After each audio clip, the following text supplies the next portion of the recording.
یہ بتایا گیا کہ یہ سیکورٹی پرووائڈ کرنا گورنمنٹ کا کام ہے، اور گورنمنٹ اگر سیکورٹی پرووائڈ نہیں کرے گی تو ظاہر ہے بلیم ان پہ آئے گا، اور آنا بھی چاہیے۔ عمران خان کی سیکورٹی پر ماہانہ 12 لاکھ روپے خرچ آتا ہے۔ اب یہ بتایا جائے گا کہ کروڑوں روپیہ عمران خان کی سیکورٹی پہ خرچ ہو رہا ہے۔ تو آگے جا کے انہوں نے کہا کہ عمران خان کا کھانا جو ہے الگ کچن میں خاص ضابطوں کے تحت پکایا جاتا ہے، اور عمران خان کی صحت افزا کھانا مہیا کیا جاتا ہے، جبکہ جو مینیو دیا گیا تھا اس مینیو میں تو دال روٹی چل رہی تھی، اور وہ پتہ نہیں اب کون سا خاص کھانا ہے۔ عمران خان کا کھانا اسسٹنٹ سپرنٹینڈنٹ جیل کی نگرانی میں تیار کیا جاتا ہے، اور عمران خان کو کھانا فراہم کرنے سے پہلے ایک میڈیکل افسر یا ڈپٹی سپرنٹینڈنٹ جیل اس کا معائنہ کرتا ہے۔ جیل کے میڈیکل افسر کے علاوہ راولپنڈی ہولی فیملی ہسپتال کے 6 میڈیکل افسران عمران خان کے میڈیکل ٹریٹمنٹ کے لیے تعینات ہیں، جبکہ عمران خان صاحب نے ہمیشہ عدالت میں درخواست دے کر اپنے چیک اپ کے لیے عدالتی حکم پر اپنا عدالتی میڈیکل چیک اپ کروایا ہے، اور یہ کہہ رہے ہیں کہ 6 میڈیکل افسر عمران خان کے میڈیکل ٹریٹمنٹ کے لیے تعینات ہیں، لیکن انہوں نے ہمیشہ درخواست دے کے ان کا چیک اپ ہوا، وہ ان کا ہوا یا بشرا بی بی کا، عدالتی حکم پہ ہوا ہے ہمیشہ سے۔ تو راولپنڈی کے ایک دوسرے ہسپتال کے اسپیشلسٹ کی ٹیم جیل کا ہفتہ وار دورہ کرتی ہے۔ اب یہ دوسرا ہسپتال کون ہے اس کے بارے میں انہوں نے مینشن نہیں کیا، اور ہو سکتا ہے وہ میڈیکل وہ جو ہسپتال ہے وہ ملٹری ہسپتال ہو، CMH ہو، کمانڈ ملٹری ہاسپٹل کے ڈاکٹر ہوں، یہ ابھی نہیں بتایا گیا انہوں نے۔ راولپنڈی کے ایک دوسرے ہسپتال کی اسپیشلسٹ ٹیم، کیونکہ نام نہیں بتایا، اسپیشلسٹ کی ٹیم ضرورت پڑنے پر عمران خان کا چیک اپ کرتی ہے، اور عمران خان کو چہل قدمی کے لیے جیل میں ایک خاص جگہ فراہم کی گئی ہے، اور جیل میں ورزش کے لیے مشین اور دیگر اشیاء فراہم کی گئی ہیں۔ ملاقات کے لیے آنے والوں کے لیے ہم قواعد و ضوابط ہیں، اور اس طریقے سے اڈیالہ جیل کی حفاظت کے لیے جیل پولیس، رینجرز پولیس، ضلعی پولیس فرائض ادا کر رہی ہے۔ اور دوسرا یہ کہ عمران خان کی حفاظت کے لیے تمام قیدیوں کی سیکورٹی کے لیے فرضی مشقیں بھی کی گئی ہیں، اور اڈیالہ جیل کی جانب جانے والے روڈ پر پولیس کی اضافی نفری تعینات ہے۔ یہ سارے کا سارا صورتحال بتائی گئی ہے۔ اس کا مطلب یہ ہے ان کو بتانے کا، یہ لاہور ہائی کورٹ میں یہ رپورٹ سبمٹ کروائی گئی ہے، اس کا مطلب یہ ہے کہ جناب ہم نے عمران خان صاحب کو بڑے سخت ترین حفاظتی انتظامات میں رکھا ہوا ہے، اور بہت اچھا ان کو ٹریٹمنٹ دے رہے ہیں۔ جبکہ عمران خان صاحب سے جب بھی پوچھا گیا تو انہوں نے بتایا کہ یہ میرے مسائل نہیں ہیں، جو دال روٹی مل جاتی ہے وہ ہم کھا لیتے ہیں، اور اس سے زیادہ اور کچھ نہیں چاہیے، کیونکہ وہ ہیں بھی ایسے ہی، اور ان کی وہ خوراک جو ہے، خوراک کے معاملے میں وہ بہت زیادہ کوئی وہ نہیں ہے، کھابے شابے کھانے والے نہیں ہیں، وہ ان کی چند پسندیدہ ڈشیں ہیں وہی کھاتے ہیں جی۔ اگلی خبر ہے جی پاکستان تحریک انصاف کے اندر کیا چل رہا ہے، اور پاکستان تحریک انصاف کے اندر کے معاملات یہ ہیں کہ عمران خان صاحب نے ایک پولیٹیکل کمیٹی تشکیل دے دی ہے، اور پولیٹیکل کمیٹی کے چیئرمین ہیں عمر ایوب خان صاحب ہوں گے جی، اور بیرسٹر گوہر علی خان اس کے ممبر ہیں، سینیٹر شبلی فراز ہیں، علی امین خان گنڈا پور اس کے ممبر ہیں، اسد کیسر صاحب ہیں، شاہ فرمان ہیں، اور خالد خورشید CM گلگت بلتستان سابق وہ موجود ہیں جی۔ اسی طریقے سے سینیٹر اون عباس بپی ہیں، رؤف حسن ہیں، حماد اظہر، میاں اسلم اقبال، عاطف خان، اور حافظ فرحت، اور شیر افضل مروت۔ یہ 14 رکنی کمیٹی پہلے اناؤنس کی گئی تھی، اور اس میں آپ دیکھ رہے ہیں کہ یہاں پہ خیبر پختونخوا کی نمائندگی بھی ہے، اور یہاں پہ خیبر پختونخوا کی ہے، پنجاب کی نمائندگی ہے، بلوچستان کی، گلگت بلتستان کی نمائندگی ہے، اور اس کے ساتھ ساتھ پھر اس میں اضافہ کیا گیا،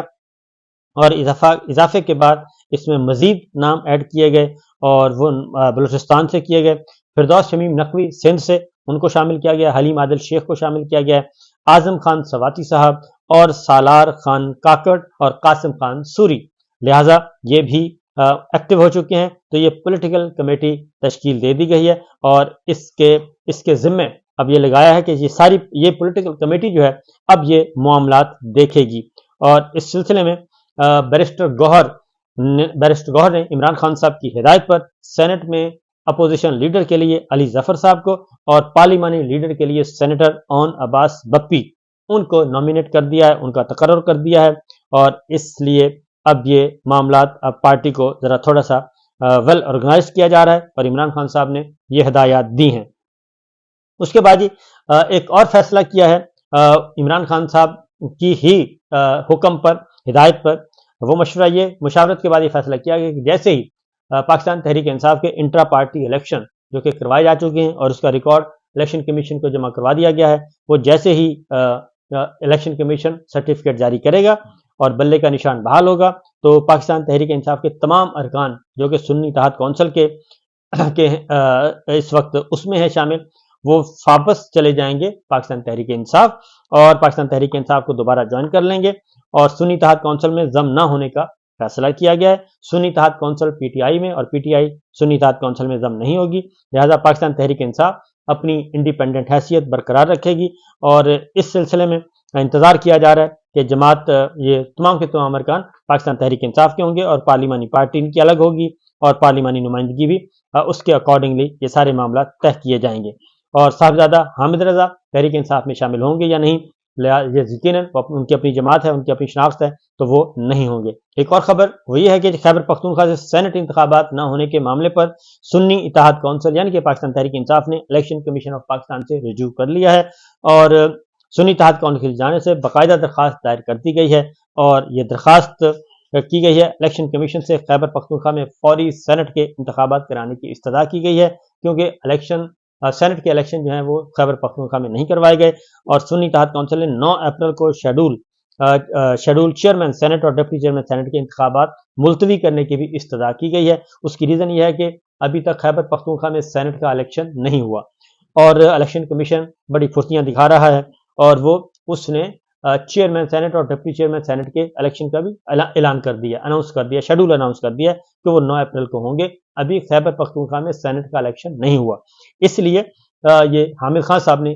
پیٹیشن دائر کی ہے، اور اس پیٹیشن کا مقصد یہی ہے کہ پہلے سینٹ کے الیکشن خیبر پختونخوا کے ہوں، وہاں سے تقریباً 11 ارکان نے آنا ہے، 11 سینیٹرز نے آنا ہے، اور ایک صوبے کی نمائندگی کے بغیر، سینٹ تو ہے ہی فیڈرل یونٹ ہے، ایک وفاق کی علامت ہے، اور وفاق کی علامت جو نمائندگی کرتا ہے اس میں برابر نمائندگی ہے، چاروں صوبوں کو سینٹ میں برابر نمائندگی ہے، کیونکہ قومی اسمبلی میں تو آبادی کے حساب سے نمائندگی ہے، سینٹ میں تو برابر نمائندگی ہے، تو اس میں ایک صوبہ کی نمائندگی ہی نہیں ہے، اور اس نمائندگی کے بغیر آپ چیئرمین اور سینٹ ڈپٹی چیئرمین کا الیکشن کروا رہے ہیں، تو اس لیے یہ ویسے ہی درست نہیں ہے۔ ایک تو سینٹ کا الیکشن خیبر پختونخوا میں روکا گیا، دوسرا اس کے بغیر آپ آگے بڑھ رہے ہیں، تو لہٰذا اس کے لیے بھی کہا گیا کہ ایک تو سینٹ کا الیکشن کروایا جائے، دوسرا چیئرمین اور ڈپٹی چیئرمین سینٹ کا الیکشن روکا جائے 9 تاریخ کو۔ الیکشن کمیشن خیبر پختونخوا کی 11 سیٹوں پر سینٹ الیکشن کا اعلان کرے، اور تاکہ سب کو یہ الیکٹورل کالج جو ہے وہ مکمل ہو سکے۔ ابھی تو الیکٹورل کالج مکمل ہی نہیں ہے، 25%، ایک کوارٹر جو ہے وہ باہر بیٹھا ہے اور اس کی نمائندگی نہیں ہے، لہٰذا یہ بھی ایک امپورٹنٹ ڈیولپمنٹ ہوئی ہے جی۔ ایک اور خبر ہے، اور وہ ہے القادر ٹرسٹ میں۔ القادر ٹرسٹ میں ایک امپورٹنٹ ڈیولپمنٹ، اور وہ ہے کہ ایک سرکاری گواہ نے حق میں بیان دے دیا ہے، عمران خان صاحب کے حق میں گواہی دے دی ہے، اور بیرسٹر گوہر نے یہ بتایا کہ القادر ٹرسٹ میں یہ ڈیولپمنٹ ہوئی ہے کہ جو زمین خریدی گئی القادر یونیورسٹی کے لیے، اس کا نیب کے گواہ نے خود عدالت کو بتایا کہ زمین کی خریداری کا سارا ریکارڈ موجود ہے، اور وہ اپنے وعدہ معاف گواہوں کے خلاف کیس دائر، عمران خان صاحب نے اسی لیے کہا ہے کہ وہ اپنے وعدہ معاف گواہوں کے خلاف کیس دائر کریں گے، اور اس کی وجہ یہ ہے کہ جھوٹی گواہیاں دی گئیں، اور جھوٹی گواہیاں دے کے عمران خان صاحب کو ایک بدنام کرنے کی کوشش کی گئی، اور دوسرا ان کو جیل میں ڈالنا مقصود تھا۔ ایک اور خبر، وفاقی نظامت تعلیمات کے زیر انتظام سرکاری اسکولوں میں ڈانس ایجوکیشن حکم نامہ واپس لے لیا ہے، اور وفاقی نظامت تعلیمات کو غیر سرکاری تنظیم یونیسکو کہنے پر ڈانس مقابلے کروانے کا نوٹیفیکیشن جاری کیا تھا۔ اس پہ کافی تنقید ہوئی سوشل میڈیا پہ، اور اس کے بارے میں کہا گیا کہ جناب یہ کس چکر میں آپ یہ کام کروا رہے ہیں، کیونکہ یہ ایک انٹرنل ہوتا ہے، ایک حکمن کروانا ہوتا ہے، ایک بچیوں کا اپنا کھیل تماشا ہوتا ہے، وہ تو ٹھیک ہے، لیکن یہ حکم جو دیا گیا ہے کہ بنایا بھی جائے، ڈانس بھی کروایا جائے، اور اس کی ویڈیوز جو ہیں وہ سوشل میڈیا پر شیئر کی جائیں، تو اس پہ کافی تنقید ہو رہی تھی، لہٰذا وزارت تعلیم نے ڈانس ایجوکیشن کا نوٹیفیکیشن منسوخ کر دیا ہے۔ اجازت دیجیے، اللہ حافظ۔